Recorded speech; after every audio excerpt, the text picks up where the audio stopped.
Senator Rodante Marcoleta is set to be arraigned today over an alleged violation of the law banning government officials from receiving gifts. For the latest from the Sandigan Bayan, we now go live to mobile journalist Jazz Paredes. Jazz, go ahead. Yes, Jessica, nakatakdangang i-arraign itong si Senador Rodante Marcoleta at kanyang kapwa-akusado na si Joseph Espiritu para sa umunay paglabag sa Presidential Decree number 46 dito nga sa Sandigan Bayan. At kaninang umaga nga ay humarap itong dalawang sila Senador Marcoleta at si Joseph Espiritu sa Sandigan Bayan 3rd Division para sa kanilang arraignment at pre-trial. At sa pagsisimula kanina ng kanilang arraignment ay agad na naghain o nag-file ng motion o nag-request ang kampo ni Senador Rodante Marcoleta na kanilang i-withdraw yung nauna niyang motion to quash for his sa kasong plunder. Kung matatandaan natin, Cheska, noong una ay hindi makapaghain ng not guilty plea nga itong si Senador Rodante Marcoleta dahil nakabinbin pa o kailangan munang i-resolve yung kanyang motion to quash para sa kasong plunder. At ngayong umaga nga ay dahil nga na-withdraw na yan ng kanyang kampo, ay nakapaghain na rin ng not guilty plea si Senador Rodante Marcoleta both for violation of PD number 46 at yung kanyang kasong plunder, kasabay din niya ng paghahain ng not guilty plea ng kanyang kapwa-akusado na si Joseph Espiritu for violation of a Presidential Decree number 46. At anong nakapanayam natin yung kanyang kampo, kinausap natin kung bakit sila nag-lead sa desisyon na ito na i-withdraw yung kanilang naunang motion to quash.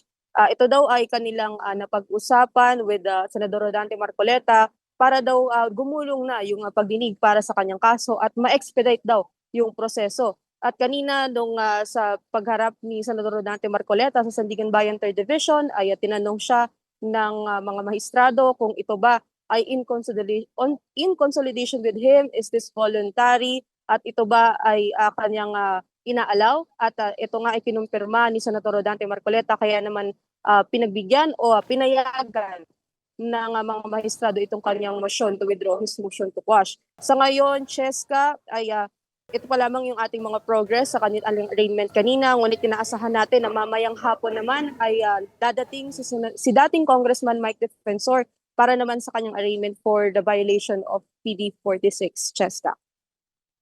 Jazz, yung hinaharap na kaso ni Senator Marcoleta, yung plunder and 3 counts of violation. Today, you're at the 3rd Division of the Sandigan Bayan. Yung other 2 counts kasi, it's under the 1st and the 4th Divisions. Meron ka na bang updates sa mangyayari doon? Sa ngayon, Cheska, inaabangan pa natin yung magiging schedule para sa kaniyang arraignment naman para dun sa 2 pang counts. Dahil ang pagkakalam natin, Cheska, ang mahawak nga ay yung isa dito ay sa 3rd Division.